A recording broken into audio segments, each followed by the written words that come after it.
Welcome back to another technical deep dive here in the debug zone.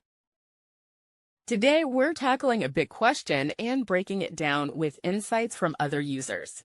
Hopefully, this clears up some misconceptions and helps you get the answer you need. So, buckle up, stay a little curious, and let's jump right in.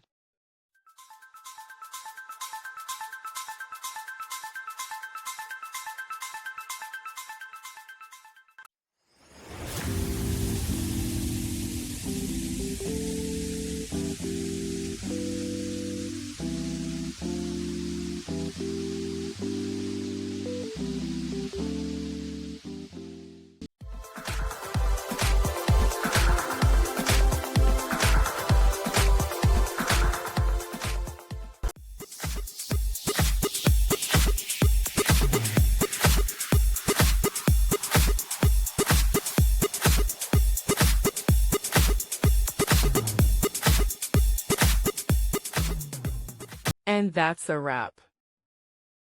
I hope you found the answer you were looking for. If you did, take a second to hit that subscribe button. It really helps out. And let me know in the comments which solution worked best for you. See you next time in the debug zone.